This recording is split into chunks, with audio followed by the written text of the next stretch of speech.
Hello, my name is Carl Surrey and this is a video tutorial for two Facebook groups, Fans of Serif Software and the Affinity Designer and Photo group. Right, in this Affinity Photo tutorial I want to look at making a sort of neon sign. This is the end result, and this is all sort of came about because on the Fans of Serif Software page, Angela H. Evans was asking about making a neon sign, and myself and some other people were sort of made suggestions and had a little go at it. So I started to have a look a bit deeper, and I came across this Photoshop tutorial on YouTube, and I tried to adapt it, and I must admit I wasn't totally successful. And as you can see, there are plenty of Photoshop tutorials that I could have maybe tried something different on. I'm guessing these other ones all do something different, but this is the one I tried. And with this one he also added like the wires going between each letters to help join them all together. So like I said, I tried to adapt this, and I ended up with a result that looked like this, which looks nothing like the Photoshop one, mainly because it was all done by guesswork, because there's a lot of settings and a lot of things that aren't necessarily in Affinity Photo that are in Photoshop, and it was complete guesswork on my part, so it didn't really work that well. So I went with variations of one that I suggested in the original postings to Angela, and some of the things taken from that Photoshop tutorial, and I sort of merged the ideas together, and I ended up with this result, which is hopefully you agree is better than my best guesswork at the actual adaptation of the Photoshop tutorial. Now let me go back to the internet here. Now one thing from this Photoshop tutorial is the font. It's quite a good font for this sort of project, and it is called the Beyond Medium. Now I found it on fontspace.com, and it is, where is it here? Yeah, Beyond, it's just called Beyond here, but it's Beyond Medium. And then you can download that, unzip it and install it if you want, but you can use your own font. You don't have to use this font. I just think it works quite well with this particular project. So I will add links to this in the description on YouTube, and I will also add a description, a link I should say, to this image here, which I'm going to use as a background. I got this from Pixabay.com. You can use your own background. In the original Photoshop tutorial he used a brick wall, and then he sort of added adjustment layers to darken it and take the colour out and what have you. But I'm going to use this particular one. I like this one because it's already got a sort of a lighter area in the middle and sort of darker edges on the outside, which I think works quite well with this image, because obviously there's more light in the words, in the neon words, in the center of an image than there are at the outside. So the outside edge of the neon sign, it would be darker here than in the middle, so this image already lends itself quite well to that sort of lighting, in my opinion. So again, like I said, I will add the link to this particular image, but you can use your own. The other thing was, in the Photoshop tutorial he started by making a new project, and he made it 1500 by 1500 pixels at 300 dpi, and then he sort of imported his background image into that and resized it to fit. You can do that yourself if you want, or I am just going to stick with the size of the image that I have already. It works quite well for me, so I'm going to leave it like that. So I think that's all the groundwork sorted out. You've got your background and you've installed the font. So all I need to do now is to start the project properly. Right, now the only problem with this particular image that I've picked is that it is in the grayscale format. Not necessarily a major problem, but what I'm going to do is I'm going to just make this into the RGB format. So I'm going to come up to the document menu and color format, and you can see it's on grayscale 8-bit. I'm just going to tick that, so we're now dealing with colors rather than grayscale, because I need the colors to sort of do the text and what have you. So what I'm going to do is I'm going to come to the artistic text, and I'm going to select the color that I want, and I'm going to select this by RGB hex number.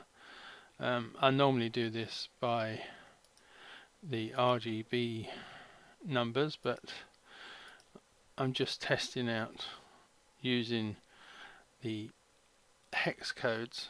So the particular hex code for this is F765FF.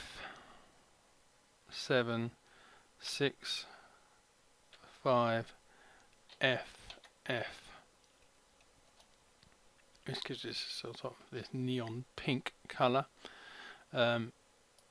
If you wanted to know the RGB, is 247 in the red, 101 in the green, and 255 in the blue.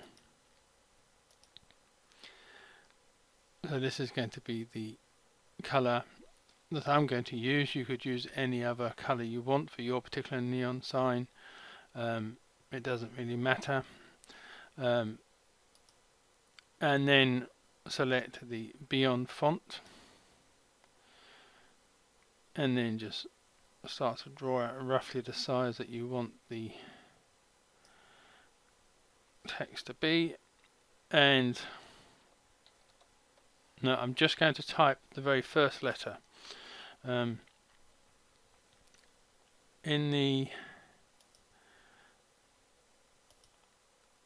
this version here, in my first attempt at this, I did the whole word, and then when I tried to do the sort of this outsider glow using the Gaussian blur, it didn't quite work as well doing the whole word in one go. I mean, you can do it if you want. It will save time and a lot of fiddling around, but I personally didn't think it worked as well as doing each letter individually. But that again is a personal choice of yours. I'm going to do each letter one at a time. So I have my first letter, and then I'm going to right click on this and duplicate it 2 times. So I now have 3 versions of that, and I'm going to hold down the Shift key and click on the bottom layer, and that will highlight all 3 of those. And then I'm going to right click and group them together, and I'm just going to rename this with the letter that group stands for. So next thing I want to do is I'm going to open up this group. I'm going to turn off the visibility of the top layer,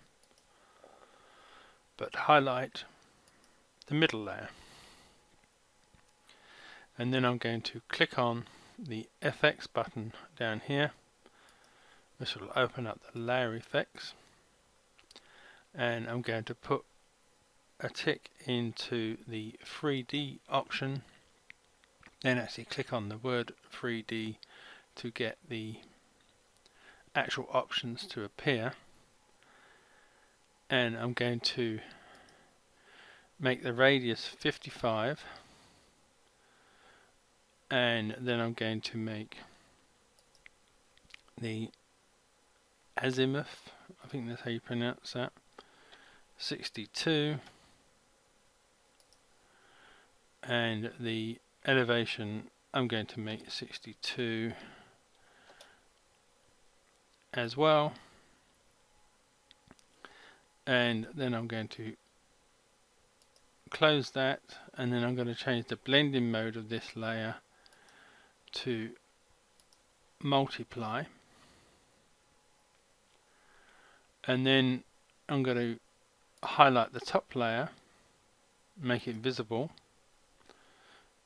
Again, click on the FX button, and again click on the 3D, and I'm going to use the same setting, so it's 55 for radius and 62 for both the azimuth and elevation, and I'm going to hit close, and then I'm going to change the blend mode of this to pin light,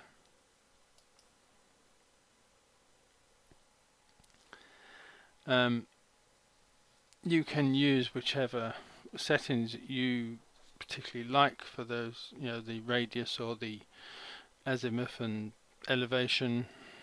They're just the ones that I liked when I did this. Right, so what I want to do now is I will close that group down, and I will right click that group and duplicate it, and I will come to the move tool, and I will move that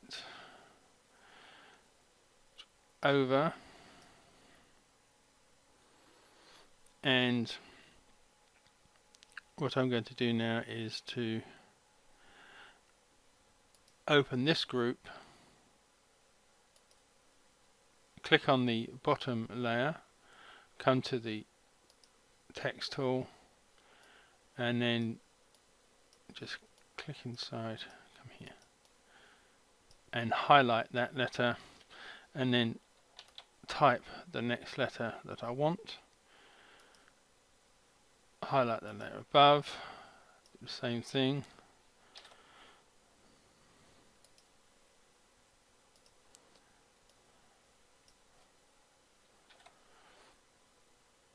okay, so that is the E, so I'll close that group, rename this to E,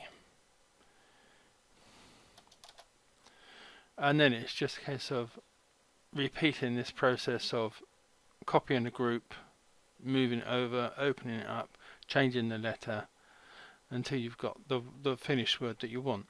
So I'm going to stop talking now, and I will speed the video up so you can just watch me doing this.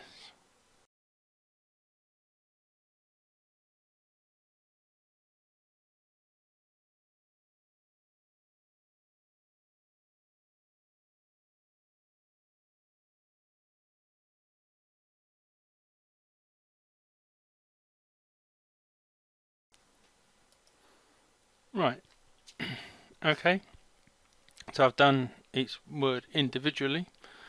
What I will do now is just going to sort of visually alter and reposition, so I like the spacing. You could be a bit more precise by adding guidelines and things like that, but for the purpose of this video I'm just going to quickly do it by eye. Right, I think that's okay. So what I'm now going to do is I'm going to press down the shift key and hold on, click on the bottom of those groups to highlight all of them, and then right click and make all of those groups into a bigger group. So I can, with the move tool, I can now resize this to suit my particular image and reposition it. Probably easier just to come to the align horizontally and align vertically so it's in the center. So I'm quite happy with that. And then I'm going to open up this sort of mega group, for want of a better phrase, and then I'm going to open up each letter one after the other and click and highlight on the bottom layer of that particular group that doesn't have any effects on it, and it is to this that we are going to add the blur effect. So it's filters, blur, Gaussian blur, and why we're doing this now is because when you add the blur it rasterizes the layer, so it's no longer text, which is why I'm doing this at the end rather than at the earlier stages, because once you've done this you sort of can't go back. So you can decide how much blur, neon light glow that you want to add to your particular image. I'll go with 12 pixels and then click apply, and then like I said, it's just a case of going through each letter and repeating the process of adding Gaussian blur. So again, I'll just speed up this video and you can watch me repeat the process.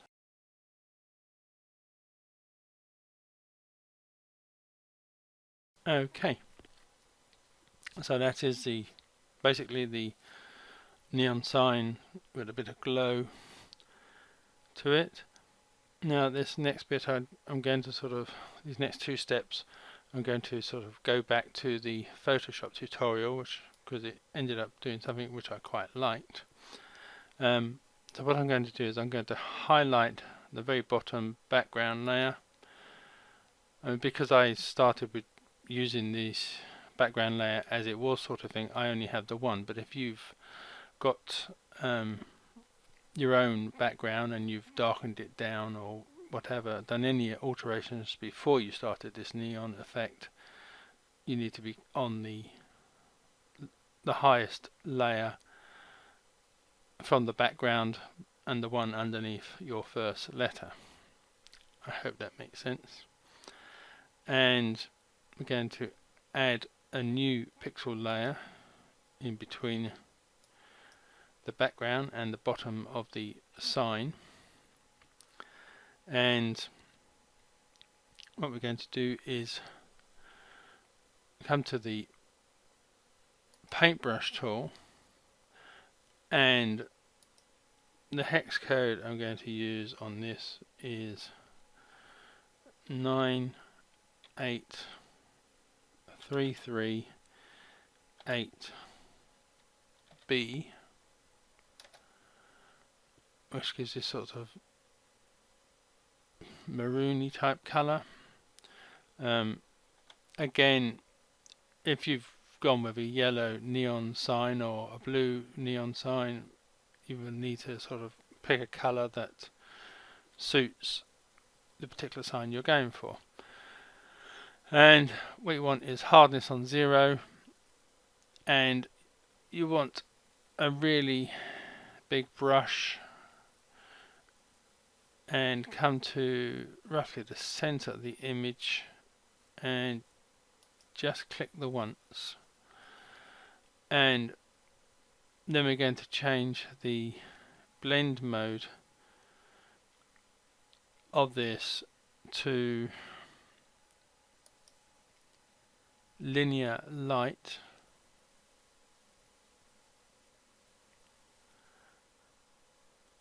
Where'd it go? So let me just come off that tool thing. So it gives you that sort of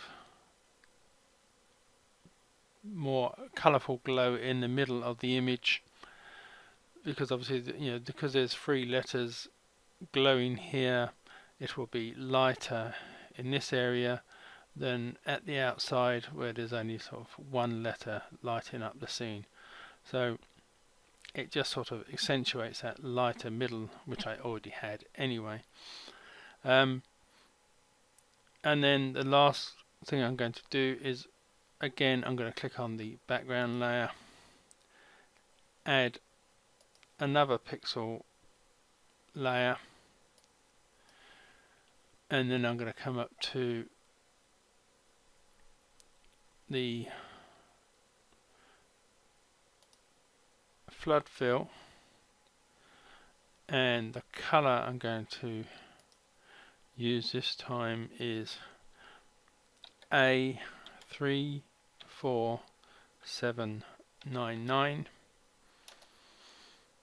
which is a very similar sort of maroon color to the one I used in this area here, but I'm going to flood fill that layer, and then I'm going to change the blend mode to vivid light, which will sort of give the whole scene and even the edges that sort of maroony type color all over, to accentuate the fact that the light is sort of lighting up the whole area. So basically, if I come back to the top here, top layer, basically that is the end of the tutorial. You could leave it at this point, you know, save it and export it under a new name or what have you. But I will take this one step slightly further. I will just right click the very top layer and then go merge visible, which will make a single layer that has all the effects we had done so far.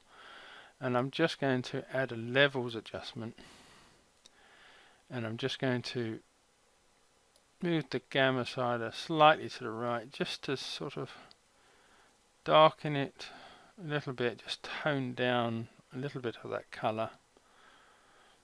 Again, this is a personal choice thing, whether you do this or how much you do it. I'll leave it up to you. And then I will just merge that in,